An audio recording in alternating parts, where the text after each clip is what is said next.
What if I told you that one brilliant mind, not a dictator, not a warlord, quietly changed the fate of millions? That a man who won medals and stood before cheering crowds was, unknowingly at first, writing one of history's darkest chapters. His name was Thomas Midgley Jr., and this is the story of how good intentions, mixed with ambition and blind spots, can reshape the world in ways we never see coming.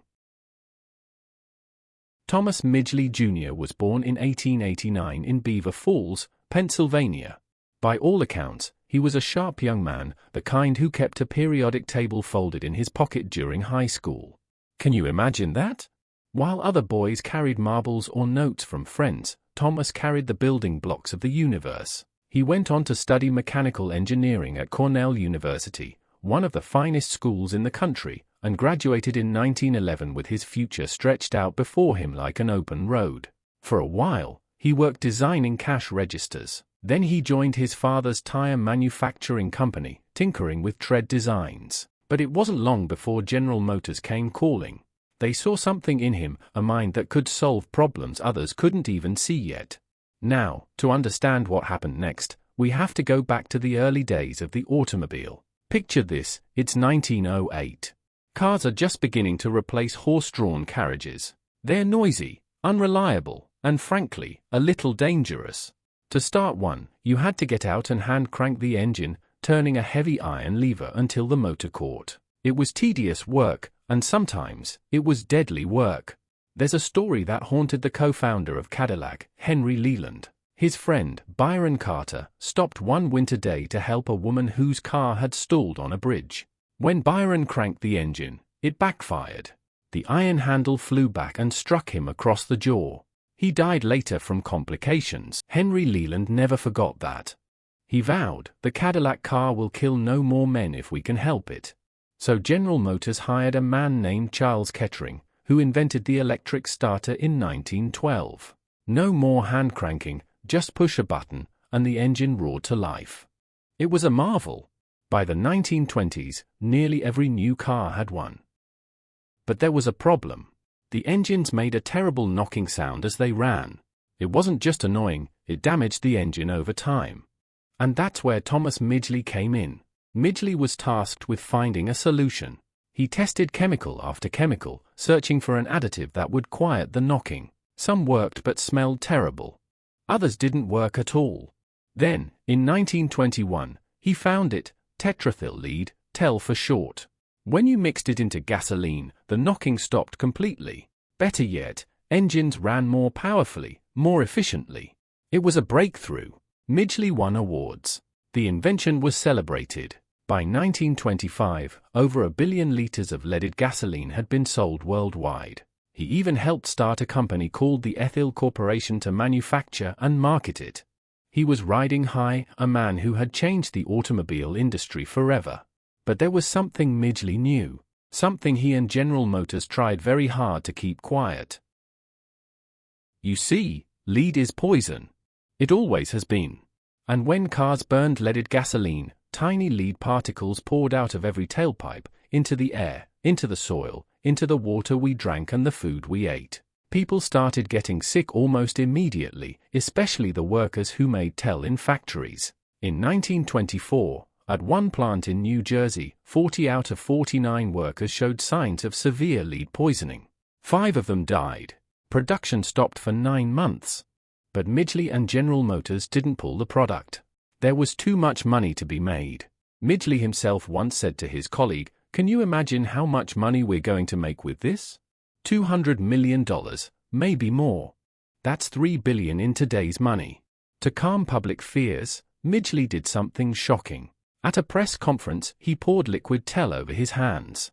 He breathed in its vapors for a full minute, right there in front of journalists, and said, "I could do this every day without any harm whatsoever." He was lying. And he knew it. In fact, Midgley himself suffered from lead poisoning so severe that it took him over a year to recover. But the stunt worked. The public believed him. The product stayed on the market. For decades, leaded gasoline was everywhere.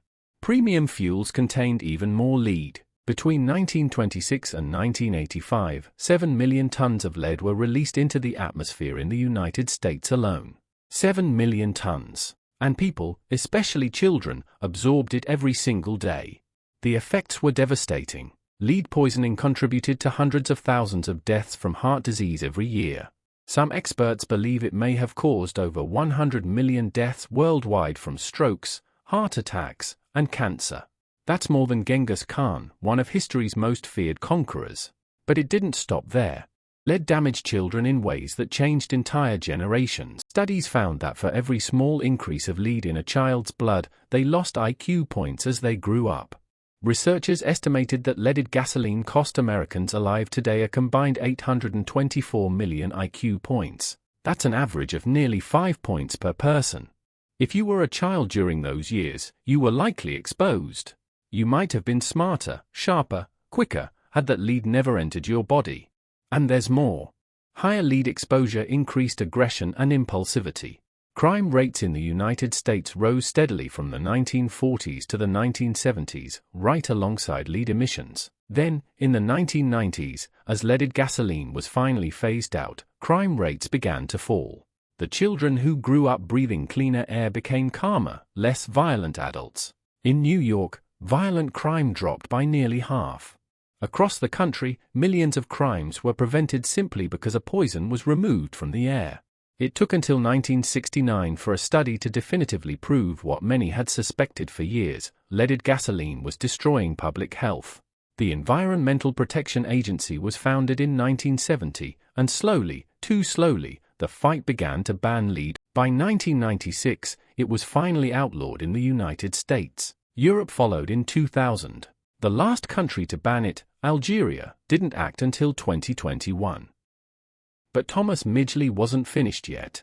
In the late 1920s, he turned his attention to a new problem: refrigerators. Back then, refrigerators used chemicals like ammonia and sulfur dioxide to keep food cold. These substances worked, but they were dangerous. They could poison you if they leaked, or in some cases, explode. So General Motors asked Midgley to invent something safer. In 1928, after years of work, he did. He created a substance called dichlorodifluoromethane, Freon, for short. It was non-toxic, non-flammable, and worked beautifully as a refrigerant. At a demonstration, Midgley inhaled a lungful of Freon and used it to blow out a candle, proving it was safe. The invention was a sensation. By 1935, 8 million Freon refrigerators had been sold. Midgley won more awards. He was elected president of the American Chemical Society. For a while, it seemed like he'd finally created something purely good. But once again, there was a hidden cost. Freon belonged to a family of chemicals called chlorofluorocarbons, CFCs.